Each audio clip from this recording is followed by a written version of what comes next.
Hello, and a warm hello to you all. Welcome to Dating and Development. If you know who I am, I love you all. It's been a minute. Been flipping heckin' busy with a lot of Christmas shopping and other things in between. I won't be rude. I was going to say something quite derogatory, but I won't. I hope we're keeping well on this Thursday evening. It is the 17th of December, and another day without a hairline. Now, before we get started, just please like, comment, subscribe and share. Really helps a lot with the channel. Now, her.ie. Love her, love me, love sex.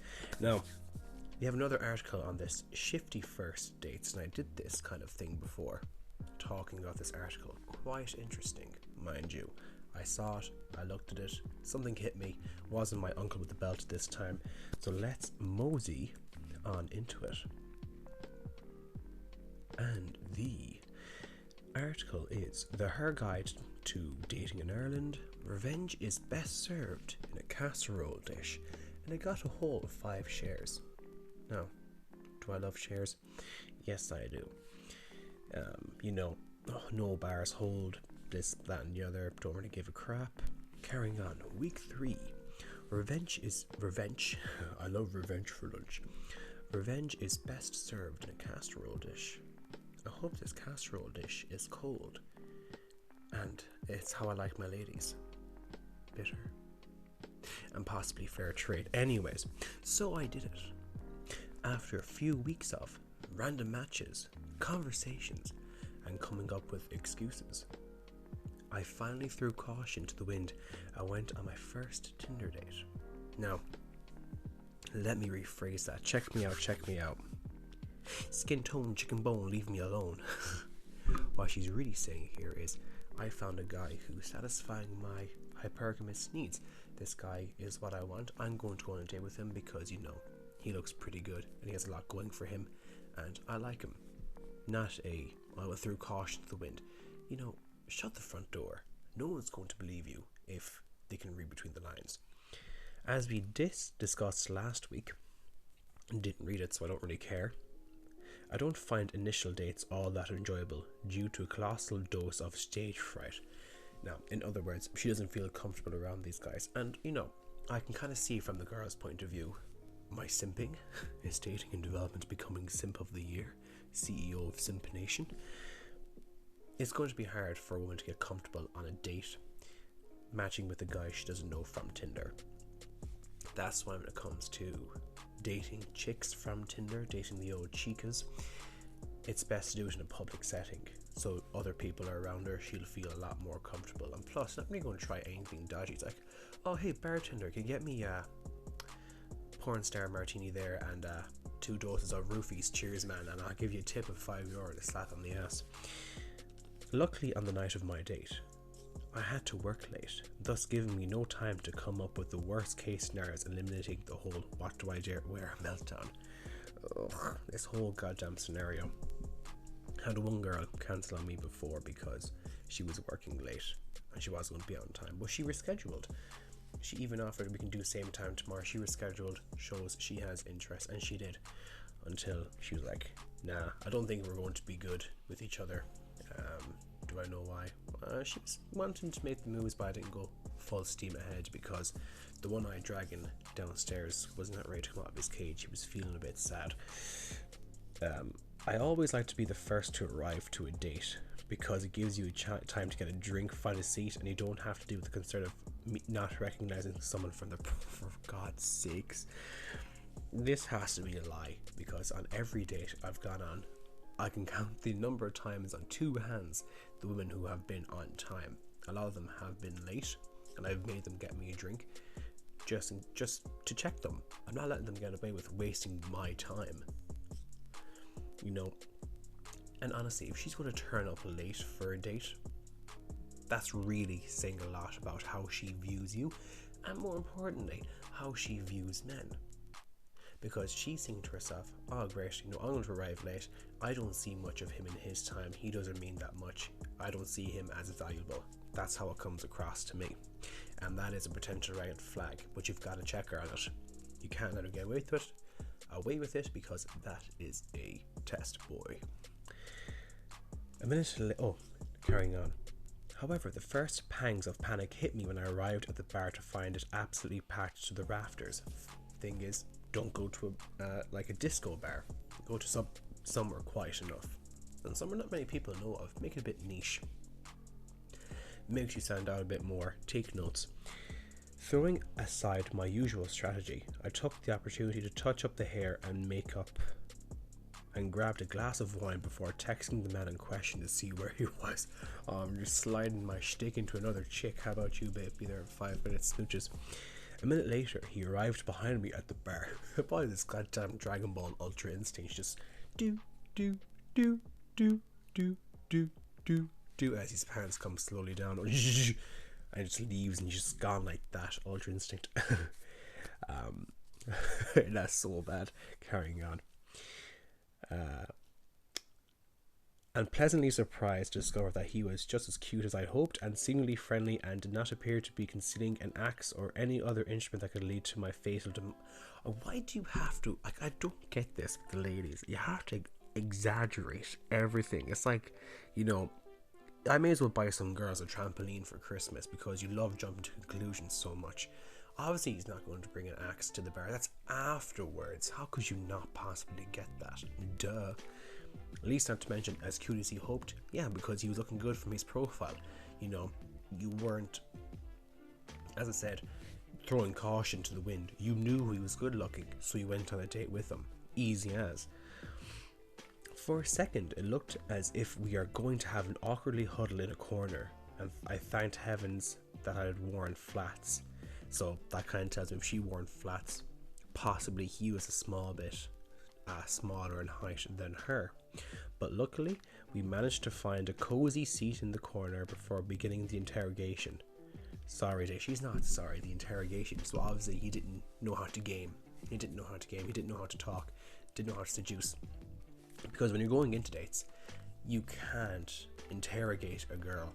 You've got to make her feel good. You've got to make her feel those good emotions, both in her heart and her private heart, her vagine. Because she's going to be a lot more comfortable around you and be a lot more reciprocal also when you make moves, but it depends on her interest level also. But at least not to mention the conversation has to flow naturally. It has to be a flowing natural conversation. You're not going to shine a lamp in her face, swing your dick around and going, where were you last Friday at 5 o'clock? And you have in the helicopter and you're propelling it so hard you fly back into a wall and knock a poor girl over who literally just got over her bad breakup with Brad because he got with Angeline, and Angeline's an absolute weapon and she can't do any good. Anyways, first dates are funny things. Yeah, they're hilarious. I'm laughing right now as both people are on their best behavior and the pressure is on to appear as some gorgeous, articulate, intelligent, humorous dream. I can't help but laugh at this because people are on their best behaviors for the first 60 days of a relationship. If your dating goes well, people are on their best behavior for the first 60 days. That's why I advocate for guys to vet the ladies. Do not rush into anything, because if you're going to rush into something quite quickly, it's going to fizzle out just as fast. Mind you, me. On top of that too, the mask of the person falls after the 60 days. The cracks begin to show and you start seeing their true personality. That's why when it comes to love, yes, you can feel the emotions, but don't get swept up in it where you're going to be blindsided by red flags, because that is going to be your demise. And it could be in months' time, a few years' time, even in 10 afterlives when we're cyborgs thinking, sugar son, I made the wrong mistake. It happens, but you've got to keep objective about it. You got to not get into your emotions too much. Carrying on, this can usually result in stilted conversation and a lack of any real banter, because maybe you're not clicking with each other on a spiritual level, or you're not getting her in the emotions, or that she's just not that into you. That's why those conversations. I had that on a date before. A girl even brought up a second date in the first date. We smooched. Second date, it wasn't going as great. Now she did turn up in a pair of Nike runners and jeans, and we're going to like a restaurant where you had to book. Well, it wasn't a restaurant, it was a cocktail bar you had to book. And I was kind of thinking, yeah, okay, I'm not feeling it. And when you don't feel it with a woman, like, you're just not arse. You're not arse at all to make any moves because you're just not feeling it. It's like, it's just so passe in your attitude where you couldn't give two flying frisbees as to whether things happen or not. And that can be a good thing too. So I was, oh Jesus, here we go. This is getting very excited. So I was delighted with my partner for the evening, who will henceforth be referred to as the snowboarder, as he was heading on an action holiday to Austria a few days after our meeting. Why would you call a date a meeting? You're not going to pull up some spreadsheets and go, okay, how tight is your regime? Bob's great, love him, put him in the spreadsheet. Jeez, Microsoft Excel would be sweating afterwards. Dropped a few potentially offensive but hilarious jokes and accidentally knocked a pint over the table within 20 minutes of sitting down. Well, okay, I could pint over fair. Offensive jokes tells me he was teasing her. There was some banter going on, some jokes. Offensive to her, could be running a bit of negging. Small bit of game on her. She didn't like it, but really she did. Feeling reasonably confident that, for once, I wasn't going to be the foot-in-mouth candidate, I instantly relaxed and horror of horrors actually enjoyed myself. No, it's because women have this massive expectations of guys. And, he was fulfilling the expectations of actually being a genuine person. And, that kind of guy is hard to come across, where a guy is authentic and himself and just so comfortable, where he doesn't give a flying frisbee as to what others think. Because that's the kind of guys people, girls especially, want to be around. Men who can stand their own ground, are comfortable in their masculine frame, and can't be pushed over easily, because those are the type of guys women want, and ultimately they respect, because they can't have their way with them. They are immune to the manipulation, they're immune to the games. But that's a state of mind you have to develop. Easier said than done. It takes an umpteen, it does make sense, it takes a sugar ton of practice. Honestly does. With the date going well and drawing to a close, it was inevitable that something would throw a spanner in the works. And sure, when the snowboard moved in for a sneaky kiss, we discovered that a stray pair of boxer shorts and solitary shoe had been stuffed down the side of the couch where I'd been sitting. Picture below, so you know that I couldn't make such a random thing up. Holy moly. How frisky were things, a shoe and a pair of boxers. Ooh, spicy. That's kind of getting me, whoring daddy. Now, a lesser man may have decided that close contact with someone else's discarded underwear could have spoiled the mood, but the determination of a young Drico, Brian Driscoll, rugby player mind you, approaching the try line, he chanced his arm regardless, and I mentally ticked off another box in my first aid checklist, having managed to avoid getting at her in a vicious manner, similar to enthusiastic golden Labrador, choking me with his tongue and giving me a face of bonus exfoliation with his stubble. The snowboarder had officially qualified as a good kisser. Well, fair play to you. You see, she makes a good point here. That kind of thing could ruin the mood, but he was like, frick that, son, I'm going to keep on going. And fair facts to him. With the lights coming on, it was time to leave the bar, and as I managed to haul a taxi with my first attempt, I felt like I handled the night like a pro. Oh, now, his game was good, it seems. He got the kiss in the first date. Now, that doesn't mean anything until, second, third dates come along, depending how well he plays, how much he can build the anticipation and everything. But if his game was a lot more solid that night, he could have slapped her. If he was bold, dominant, cocky, but funny, he wasn't too arrogant, but just the right dose, he could have pulled it off. And look, I've managed it before, in being dominant, kind of cocky, funny, humorous situation. Things just went well, but it all goes on how well. That made no sense.